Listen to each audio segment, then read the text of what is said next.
Today we have a unique situation. We have two MHS graduates that have come back, and one of them is an author and the other is the person that wrote the book for him.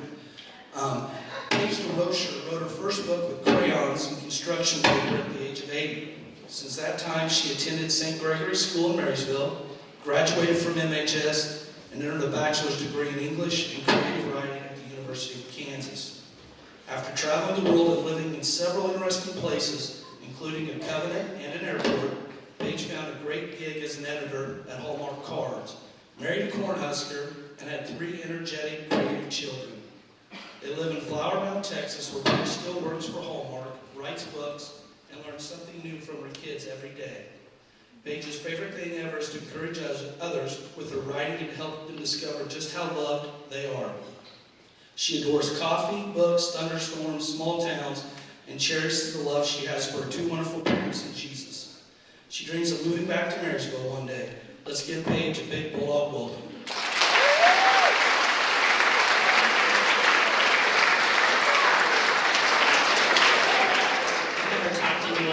Can you hear me? I have not stood up here since I was in a play like in the early 90s. It's so weird. Okay, how many people have parents or someone living in your house that are either, say, like late 30s or early 40s? Okay, now how many have those people and they went to school here? I was in school with your people, and I would love to tell you stories about them. So see me after this if you want to hear some good stuff. So, more than 50 years ago, my mother was in school with Mr. Rodrock, walked these halls with him, and they reconnected at a reunion several years ago, and he told her the story of his life that she never knew. And so she called me and said, "You have got to write this guy's life story. It is remarkable. You will not believe it. You've got to call him." So I called him. And after several talks, we decided to write a book together. And so just real quick, 3 things that I have learned from knowing Darol. I wish that when I was sitting in your seats, someone had told me these things, because I would have taken a lot fewer detours in my life. But I'm thankful for where I am today. So, and he has changed my life a lot. So 3 things. One is, it does not matter what age a person is. It does not matter what age you are. You have something to teach others, and you have something to learn.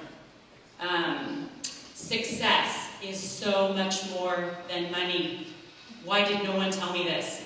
It is about what you do with what you have. And that is what will bring the greatest joy to your life, I promise you. I have tried everything. And Mr. Rodrock's life is a perfect example of that, and he'll tell you about it. And then the last thing is, no one can choose how I will live this day. I am the only one that can choose how I will live this day and how I will live my life. And that was a huge one for me. And again, he can speak to that. But it is a gift to have him here. I was once sitting in your seat, rolling my eyes, thinking, when can we get out of here? I promise you, if you listen to him, it will change your life. So anyway, this is Mr. Rodrock, and he will tell you about himself.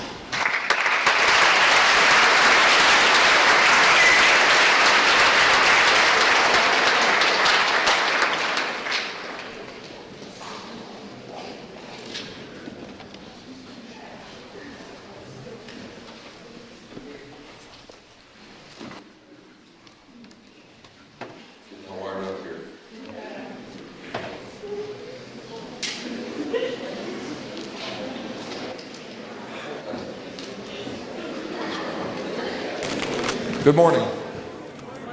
My name is Darol Rodrock, 1962 graduate of Marysville High School. We have a lot in common.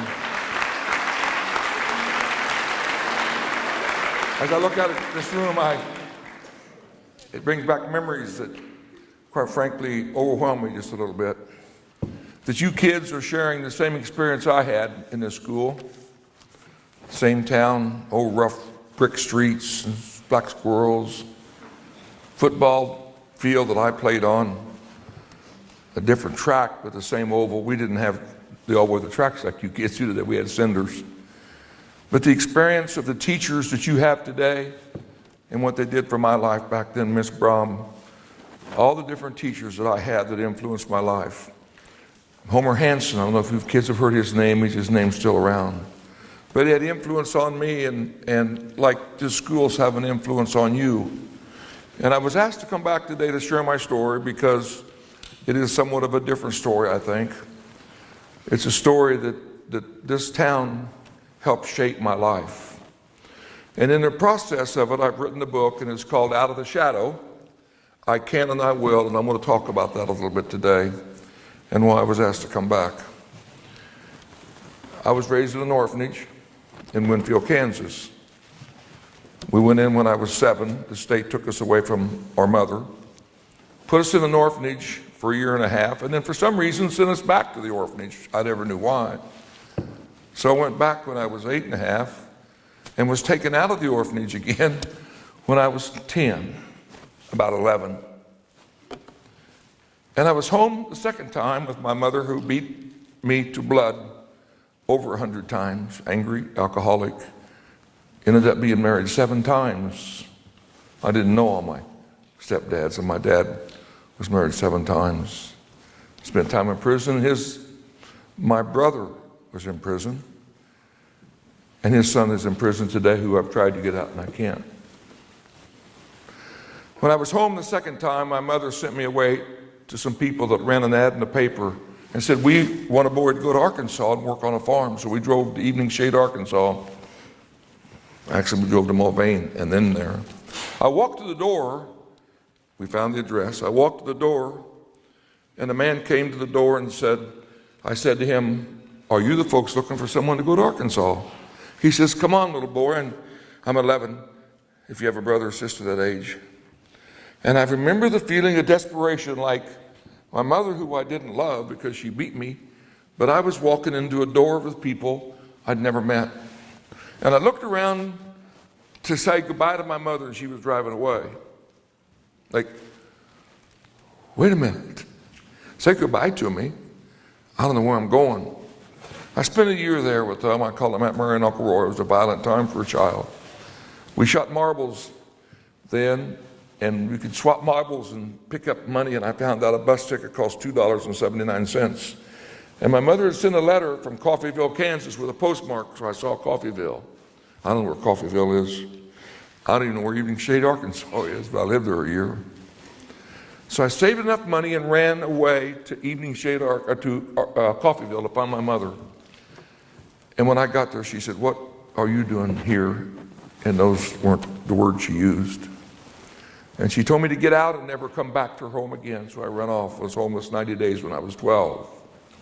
Tough, tough, tough, but vulnerable. Understand rejection. Understand insecurity. I lived it.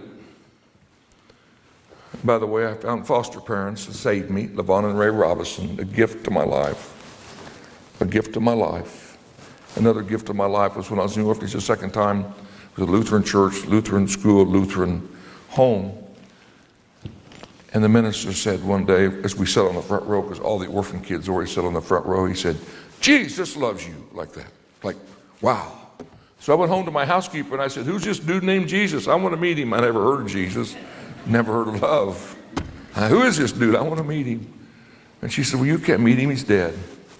Went to school on Monday, and in my book I have a full chapter on the lady that saved my life about Jesus Christ. Told me who he was, how I could know him, and how I could live with him. So I grew up as I was homeless when I ran away from Coffeyville. When my mother said to get out, I caught a train. Was on a train for 90 days, stealing food by myself. The reason I want to tell you all this is that it doesn't make any difference where we start in life. It makes a difference where we want to go. It makes a difference who we surround ourselves with.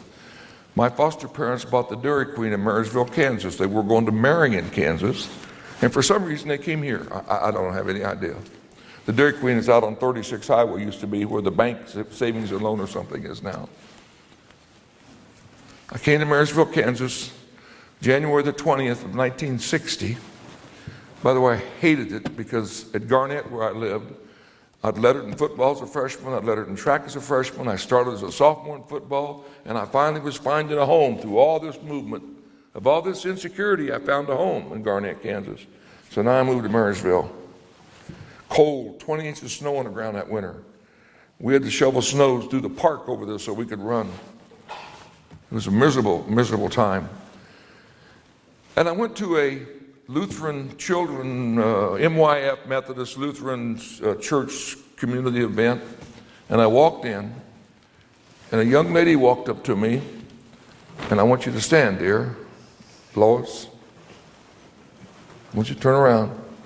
I want you to turn around, see this young lady. Stand up, dear. And Dwayne, stand up. That young lady, Dwayne and Lois Crozier, Lois walked up to me and she said, "You must be new here." And I said, "Well, yes, I am. I'm Darol Rodrock." And she says, "Welcome to Marysville. I'm going to be your friend for life."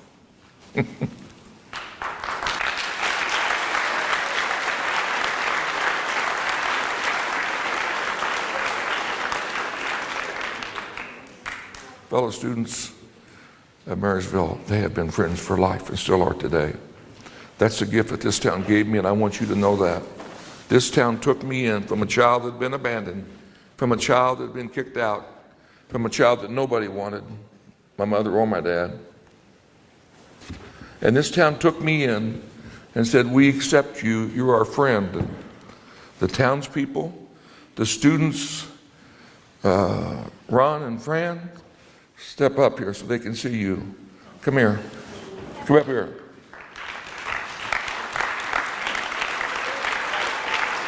By the way, those two are Paige's parents. Fran and I used to work in the Dairy Queen together. This town, you people, absolutely are a gift to each other. What you give to each other, how you support each other, saved my life. I was elected junior class president. All of a sudden, I didn't know what a prom was, where I came from. They said, "You're in charge of the prom, Darol." And I said, "What's a prom?" I didn't know what a prom was. My foster dad was a farmer, 10th grade education. My foster mother was a school teacher. Taught at Herkimer, Kansas when she came up here. But I'll tell you a story about my foster dad, Ray. Smoked 6 packs of cigarettes a day. Cussed like a drunken sailor, but he hummed all the time. He was a happy little 5'8", 180-pound guy, and he hummed and he whistled, and I used to irritate me because he was happy. And why the heck are you so happy? So we're driving down the road. I don't remember if it was here or where it was exactly. And he's humming, and I'm kind of a 15-year-old brat that I was, runaway. And I said, "Why are you so damn happy today?" And he reaches over and touches me in the arm, and he said, "I'm happy just because you're in my life, Darol.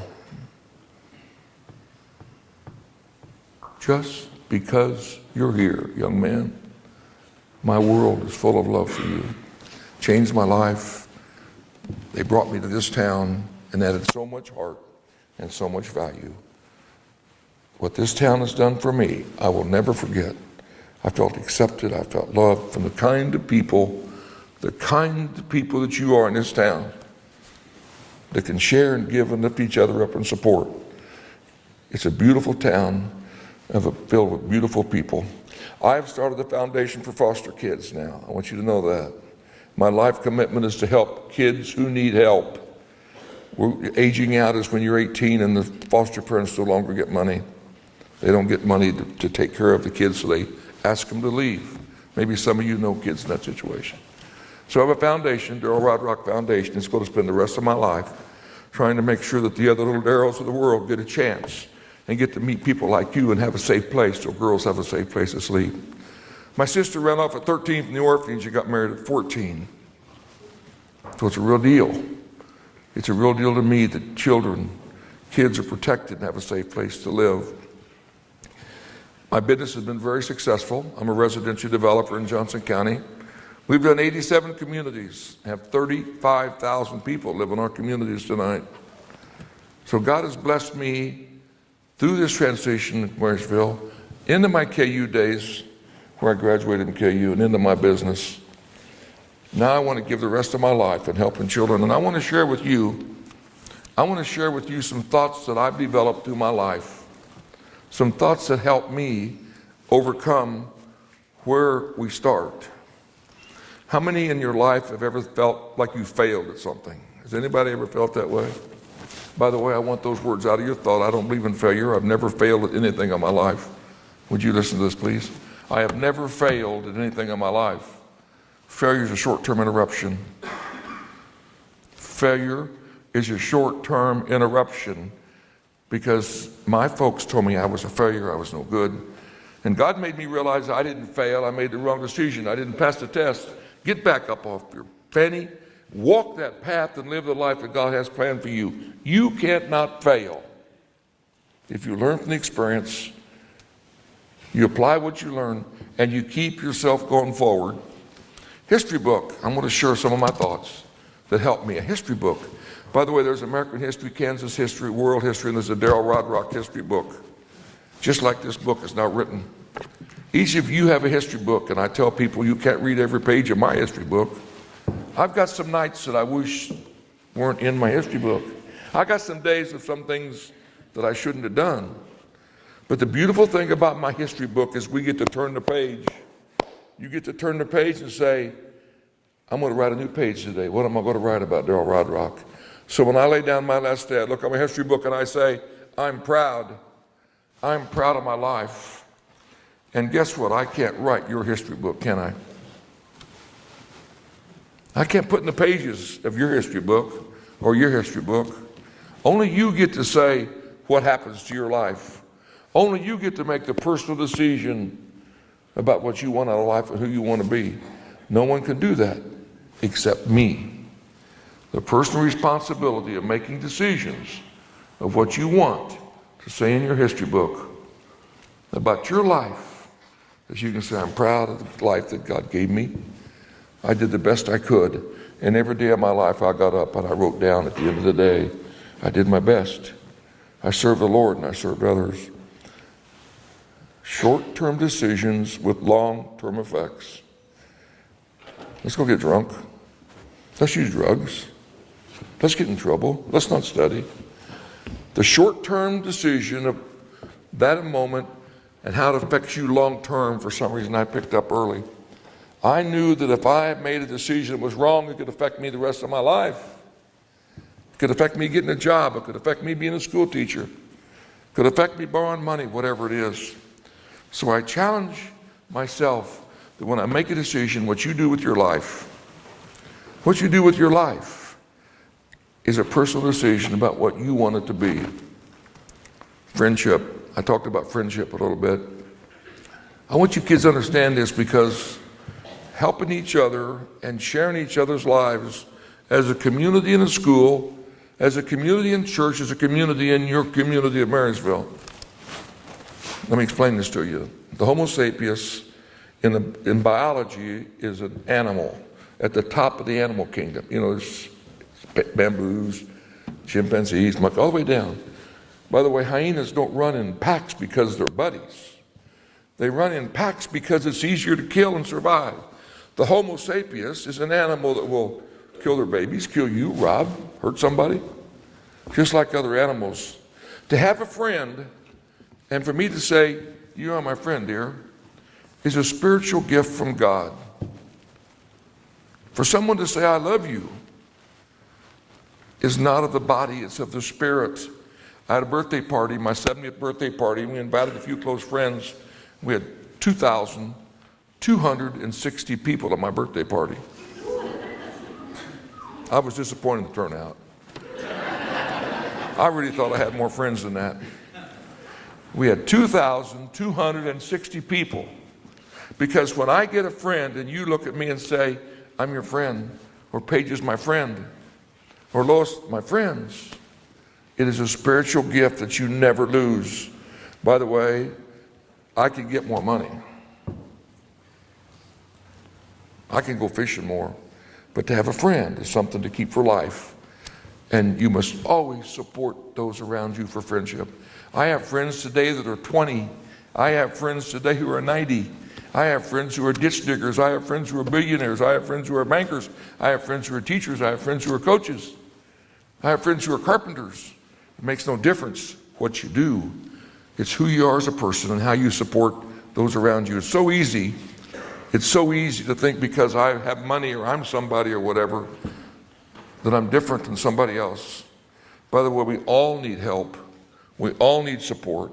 And the measure and the character that you develop in yourself is how we learn to support others at any age.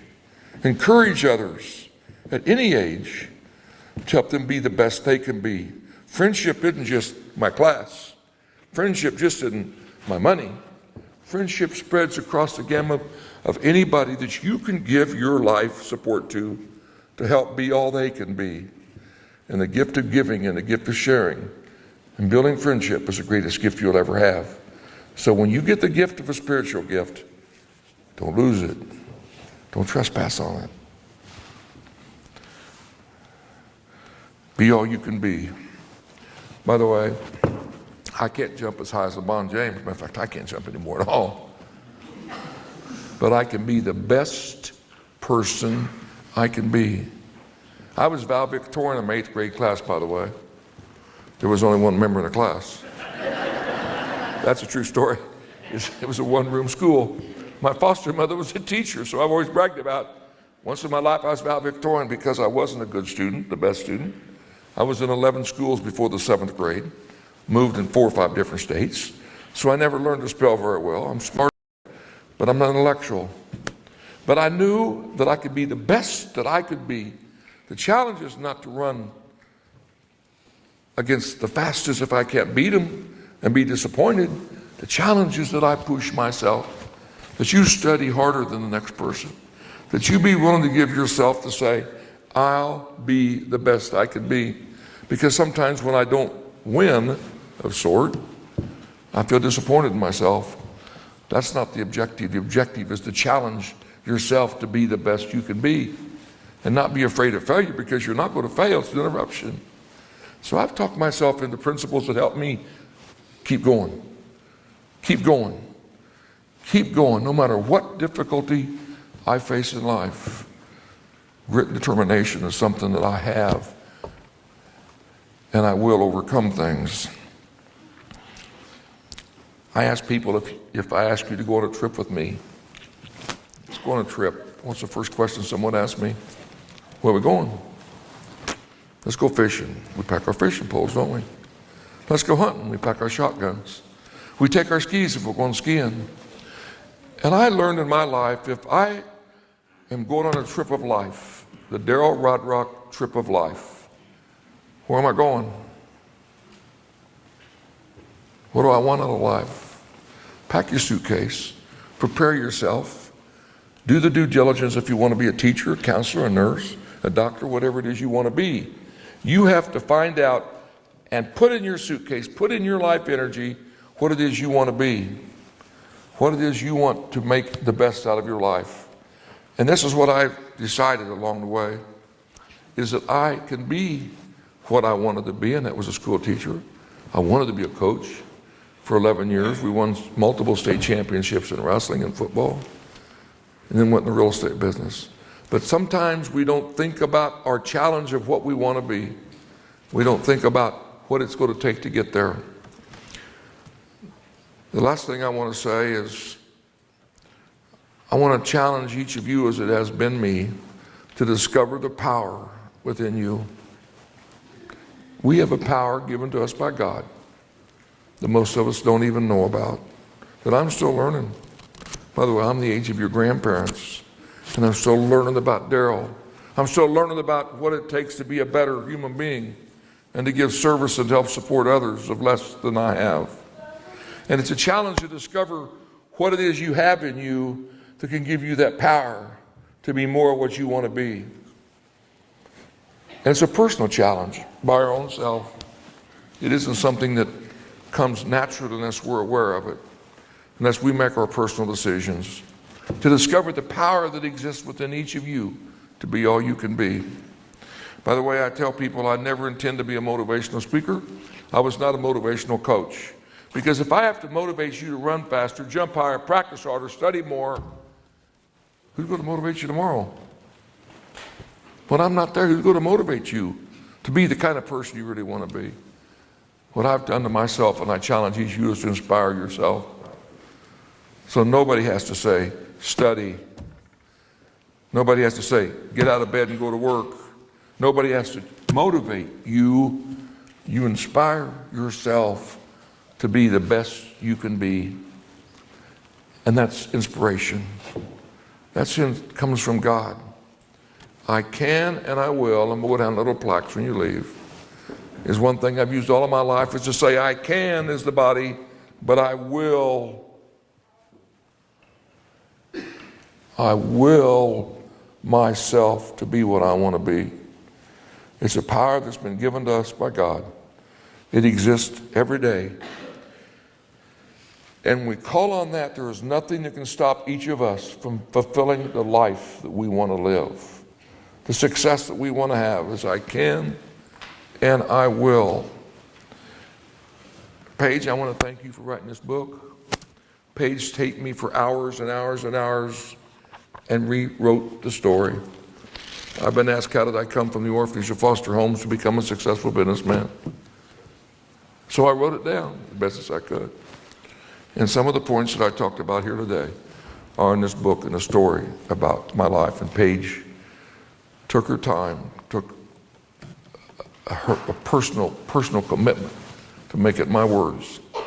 And I hope there's something in this book, as you kids read it, that you understand the commonality that I have with you, that truly sharing the experience.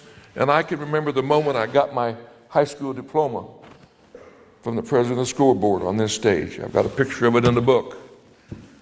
That sharing with you that I understand some of the challenges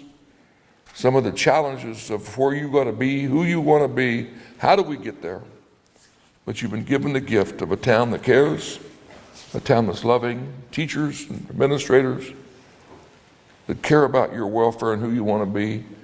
And I challenge you as students to accept and to love the Darols that come into your life, like the class did for me and the school did for me. And the kids that are underprivileged and don't have what you may have, your gifts of talent or intellect, that you accept them into your life and help them and guide them like this town did me. That's what we have in common. We share a town and a camaraderie of friendship and love and giving. And I'm so overwhelmed to be standing here thinking that I share with you these halls, these thoughts, this town, and know where you're headed with your success in your life, who you want to be. And this town helped me be who I wanted to be. Thank you for letting me speak today. I'm honored by this presence. Thank you.